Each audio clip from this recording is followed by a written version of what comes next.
आचार्य श्री विजयसेन के मुंह से उनके मित्र विभावसु की दुखपूर्ण, संत्राश भरी और वेदना छलकाती भव परंपरा को सुनकर महाराज गुणसेन का दिल कांप उठा था। उनकी आंखों में व्यथा की बदली छा गई थी। आचार्य श्री विजयसेन ने अपनी आत्मकथा का अंतिम प्रकरण सुनाना प्रारंभ किया। मैं महल पर आया। परिचारक ने आकर मुझसे कहा कि भोजन का समय हो गया है, आप भोजन के लिए पधारिए। मैंने उसे कह दिया, आज मैं भोजन नहीं करूँगा, मुझे भूख नहीं है। और सचमुच मेरी भूख मर गई थी। मेरी आंखों के समक्ष सड़े हुए गले हुए शरीर वाले उस कुत्ते की रोती आंखें, उसका दयाद्र चेहरा तैर रहा था। उस चेहरे में मैं विभावसु का अति क्रूर चेहरा ढूंढ रहा था। जब उसने नगर के चौक में उसदत धोबी को बड़ी निर्ममता से पीटा था, उस वक्त का उसका भयानक चेहरा, डरावनी मुखाकृति मुझे दिखाई दे रही थी। उस क्रूरतापूर्ण घटना का मैं साक्षी था। जब तक विभावसु ने उस धोबी युवकों का कटु शब्दों से तिरस्कार किया था, तब तक तो मुझे कुछ अनुचित या बुरा नहीं लगा। परंतु जब उसने उसदत को रस्से से बांधकर पीटना चालू किया, तब मेरा मन नाराज था। मैंने उसे रोका नहीं था या रोक नहीं पाया था। मुझे उसे रोकना चाहिए था। मैं क्यों उसे नहीं रोक पाया? क्या मैं उसके प्रति मोहांध था इसलिए? सच तो मुझे उसे उसी वक्त रोकना था जबकि वह धोबी युवकों को गालियां सुना रहा था। राजमार्ग पर से गुजरने का हरेक का अधिकार होता है, फिर वह धोबी हो या चमार हो। फिर वे तो वसंत उत्सव के दिन थे। वे भी सब जवान थे। गाते नाचते और खुशी में झूमते हुए उन युवकों को शायद यह पता भी नहीं होगा कि इस चौक में राजकुमार की टोली नाच रही है। स्वाभाविक है उसमें विभावसु को गुस्सा करने की या उन युवकों को अपमानित करने की आवश्यकता ही नहीं थी। हाँ, यदि उन धोबी युवकों ने हमारी छेड़छाड़ की होती या कुछ फिक्रा कसा होता और विभावसु ने उन्हें सजा दी होती तो मैं बुरा नहीं मानता, पर वैसा तो कुछ था ही नहीं। विभावसु को तो उन धोबी युवकों को देखकर और उसमें भी उसदत धोबी को देखकर उसका खून गर्म हो उठा था। मुझे अब भी उसदत धोबी के प्रति विभावसु के घोर तिरस्कार का कोई कारण याद नहीं आ रहा। कभी कोई पहले की दुश्मनी हो और मौका देखकर उसकी हड्डी पसली एक कर दी हो, तब तो मान ले कि उसने वैर का बदला लिया है। किंतु विभावसु ने मुझसे कभी भी उसदत धोबी के साथ किसी तरह की अनबन या लड़ाई झगड़े की बात नहीं की थी। वैसे भी हम तो इतने गहरे दोस्त थे कि एक दूजे से कभी कुछ भी छुपाते नहीं थे। हाँ, विभावसु ने जब धोबी युवकों को उस चौक में रोका और उनका तिरस्कार किया, तब सभी धोबी युवकों की ओर से जवाब उसदत ने दिया था, वह भी विनम्र शब्दों में। विभावसु को वह अच्छा नहीं लगा हो या कुछ भी हो, उसने गुस्से में दनाते हुए नहीं बोलने लायक गंदे शब्द बोले और बेहद क्रूरता बताई। अपनी उच्च जाति का अभिमान करके धोबी लोगों की नीच जाति का तिरस्कार करके उसने कैसा भयंकर नीच गोत्र कर्म बांधा। नीच गोत्र कर्म के साथ साथ दुर्भाग्य नाम कर्म, अपयश नाम कर्म, अनादेय नाम कर्म, दुस्वर नाम कर्म, अंतराय कर्म वगैरह अनेक पाप कर्म बांध लिए।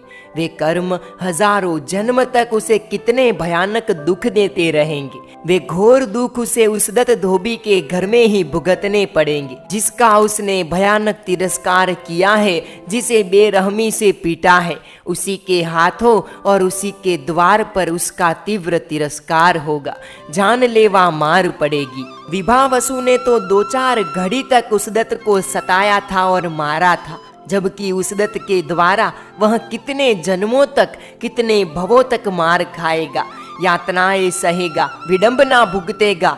इस कुत्ते के भव से ही उस प्रतिक्रिया का प्रतिशोध प्रारंभ हो गया। कैसा सड़ा हुआ शरीर, भूख और प्यास का कैसा दारुण दुख। वहां से मरकर गधा बनेगा, वहां पर भी दुख और संत्रास। वहां से मरकर चंडाल बनेगा, वह भी नपुंसक के रूप में। वहां से मरकर चंडाल की अभागी लड़की होगा। सांप काटेगा, मरकर उसी धोबी की दासी का जन्म से अंध और नपुंसक पुत्र के रूप में जन्म लेगा, जलकर मरेगा और उसी दासी की बदनसीब बेटी बनेगा। उसे हाथी कुचल डालेगा, मरकर धोबीन के पेट से पुत्री के रूप में जन्मेगा, प्रसूति के वक्त ही मरेगा और पुनः धोबीन के पेट में पुत्र के रूप में पैदा होगा। दुश्मन के हाथों नदी में डूबेगा, मरेगा, तब जाकर उस नीच गोत्र कर्म का अंत आएगा। नीच गोत्र कर्म और उसके साथ के अन्य कठिन पाप कर्म कम होंगे, भुगत गए होंगे 4-6 घड़ी के तीव्र पाप और 9 भव की दारुण यातना। राजन, सोचते सोचते मुझे पसीना छूट गया। मैं बेचैन हो उठा। पलंग में से खड़ा होकर मेरे कमरे के पश्चिमी गवाक्ष में जाकर खड़ा रहा। मैंने नीचे दृष्टि डाली। मैंने कुत्ते को देखा। मेरे नौकर उसके शरीर पर हुए घाव पर मलम लगा रहे थे। कुत्ता हाँफ रहा था। उसके खुले मुंह से लंबी जीभ बाहर निकल रही थी। उसमें से सतत लार टपक रही थी। वह जार जार रोए जा रहा था। जन्म बदलते ही कितना कुछ बदल जाता है। शुभाशुभ कर्म कितना परिवर्तन कर डालते हैं। मैं विचारों की आंधी में और उलझ गया। विभावसु को इतना श्रेष्ठ जीवन मिला था। राज पुरोहित के खानदानी घर में जन्म, धन वैभव से भरा पूरा घर, उत्तम सदाचार से समृद्ध माता पिता, सुंदर रूप और स्वस्थ शरीर, कोई बंधन नहीं, किसी भी तरह की पराधीनता नहीं, लोगों में मान और सम्मान एवं साधन। सुखी जीवन जीने के सभी श्रेष्ठ संजोग मिलने पर भी वह एक भीषण गलती कर बैठा। कसाय से विवश हो गया, क्रोध के परवश हो गया, अभिमान की आग में झुलस उठा। मुझे ज्ञान का प्रकाश देने वाले और मेरे तारणहार वे 4 महामुनिवर मुझे कहते थे, कुमार सावधान रहना, क्रोध चंडाल तुझे छू न जाए, दूर रहना उस चंडाल से, कभी गलती से भी छू जाए अविलंब क्षमा के नीर में डुबकी लगा देना। मेरे मित्र विभावसु की यह बड़ी बदनसीबी कि उसे ऐसे ज्ञानी मुनिवर का सत्संग एवं समागम नहीं मिला। यदि वह जिंदा होता तो हम साथ साथ ही पर्वत की गुफा में गए होते, तो अवश्य वे मुनिराज उसे किए हुए पापों को धोने का उपाय बतलाते, बांधे हुए अर्जित किए हुए पाप कर्म को तोड़ने का रास्ता बताते, और तब शायद उसे ऐसा कुत्ते का जन्म नहीं भी मिलता। वह दारुण यातनाओं की दीर्घ परंपरा से बच जाता। परंतु उत्तम गुरु का संजोग उत्तम पुण्य कर्म के उदय से ही प्राप्त होता है, वैसा उन मुनिवरों ने मुझे समझाया था। मेरे मित्र को पुण्य कर्म के उदय से और सभी तरह के सुख मिले थे, परंतु सद्गुरु का परिचय नहीं हो पाया। वह होने के लिए जो पुण्य कर्म अपेक्षित था वह उसकी आत्मा में नहीं होगा। फल स्वरूप वह भटक गया। बहुत बड़ी गलती कर डाली उसने यदि नगर के चौक से धोबी युवकों को सीधे सीधे गुजर जाने दिया होता तो ऐसा दुखमय अंधकार भरा भविष्य नहीं बनता। उसने क्रोध तो किया ही, साथ ही अपने उच्च कुल के अभिमान को बढ़ चढ़ कर प्रदर्शित किया। नीच कुल का तिरस्कार किया, इसलिए पाप कर्म निकाचित हो गया, मजबूत हो गया। उस दत्त धोबी को अश्राव्य गालियां दी, काफी पिटाई की, झड़कर बांध रखा और जेल की सलाखों के पीछे बंद करवाया। और फिर यह सब करके जैसे उसने बड़ा तीर मार लिया हो, वैसे अपनी मूछों पर ताव देकर अपने ही मुंह अपनी सेखी वधारता हुआ घूमता रहा। बड़ी गंभीर गलती कर दी उसने। विभावसु ने पाप किया था, पर पीड़न का घोर पाप किया था। उसका फल इस कुत्ते के भव में वह भुगत रहा है और अगले कई जन्मों तक इसका भुगतना जारी रहेगा।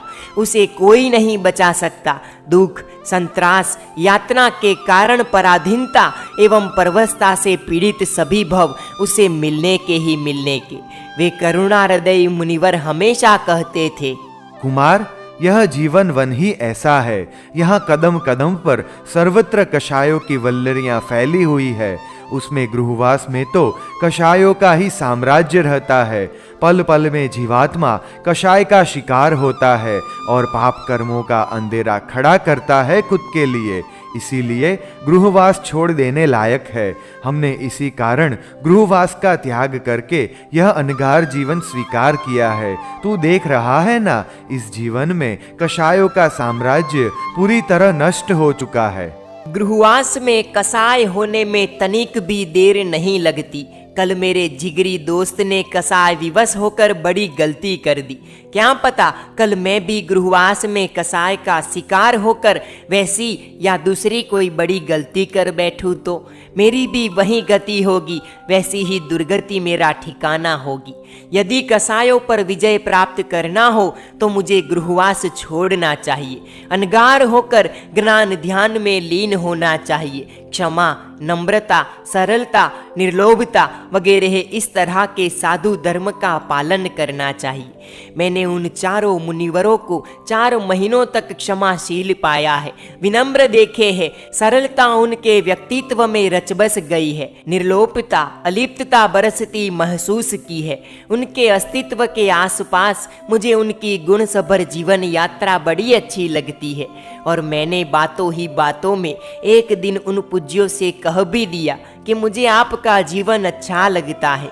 तब ज्येष्ठ मुनिवर ने मुझसे कहा, तब तो तुम्हें भी एक दिन अवश्य ये जीवन मिलेगा। यह आशीर्वचन बोलते वक्त उनकी आंखों में कितना वात्सल्य बह रहा था। और केवल ज्ञानी होकर उन्होंने विभावसु की कुत्ते के भव से लेकर उसकी मुक्ति तक की जो भवयात्रा, संसार यात्रा बताई थी, वह तो सचमुच मुझ पर बड़ा ही भारी उपकार किया था।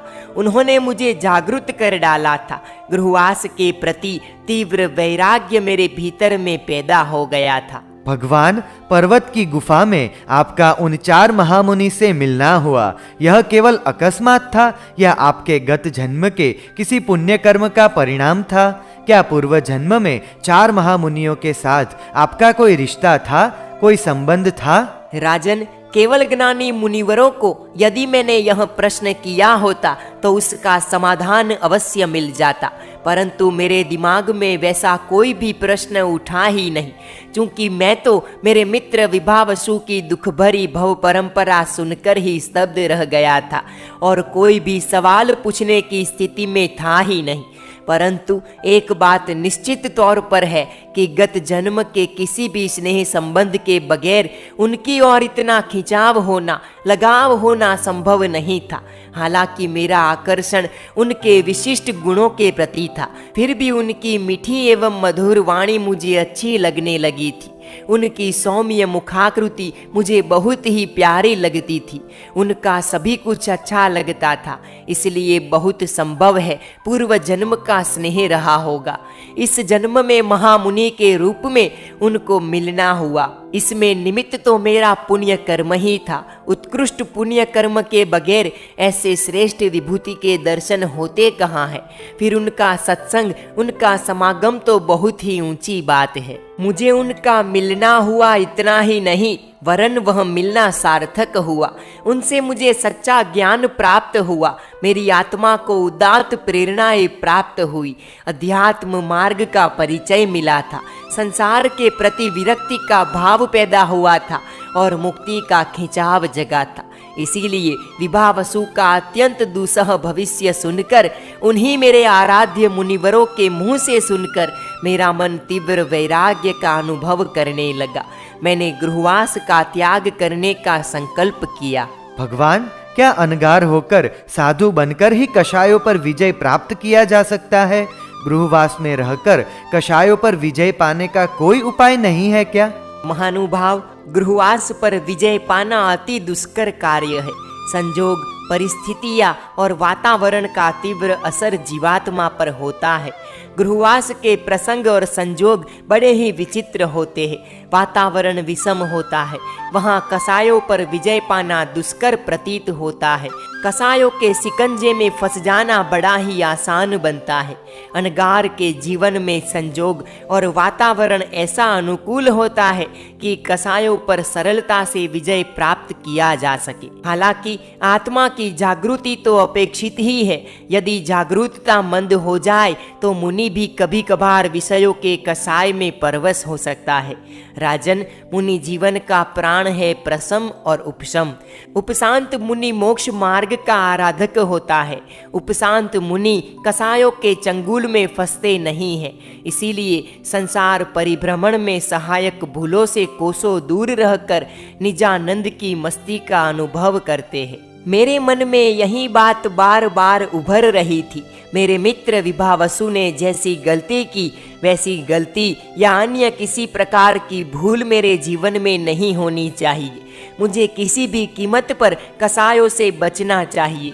कसायों से पूरी तरह बचने के लिए अणगार हो जाना मेरे मन को जच गया। मैंने मेरे मन की बात सर्वप्रथम मेरी माँ के समक्ष व्यक्त की, मेरी भावना बताई। माँ का मुझ पर गहरा अनुराग था, फिर भी वह मोह मूढ़ नहीं थी।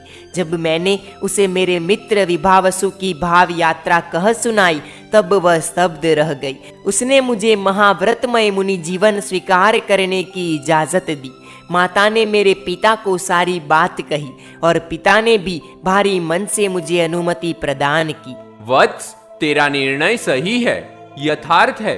एक दिन हम भी उसी त्याग मार्ग का अनुसरण करेंगे। मेरा मन प्रफुल्लित हो उठा। मैंने सोचा मैं मेरे परम उपकारी उन 4 मुनियों की खोज करके उनके पास जाऊं और मेरा जीवन उनके चरणों में समर्पित कर दूं। परंतु मुझे उन मुनिवरों का कथन याद आया कि केवल ज्ञानी साधु पुरुष किसी को भी अपना शिष्य नहीं बनाते हैं। जो छद्मस्त होते हैं वैसे आचार्य, उपाध्याय या साधु ही शिष्य बना सकते हैं, क्योंकि छद्मस्त गुरुजन ही शिष्यों को अकार्य से रोक सकते हैं, उन्हें 2 शब्द कह सकते हैं, अनुशासित कर सकते हैं, भारी गलती की सजा भी दे सकते हैं। केवल ज्ञानी वैसा कुछ भी नहीं कर सकते। इसीलिए उन महापुरुषों के पास जाने का कोई मतलब नहीं था।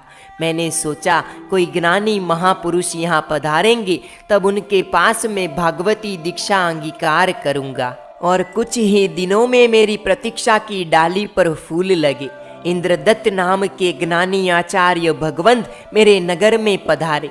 वनपालक के द्वारा समाचार पाते ही मैं उद्यान में दौड़ गया। मैंने आचार्य देव के दर्शन किए और मेरा हृदय हर्ष से पुलक उठा। रोया रोया विकस्वर बन गया।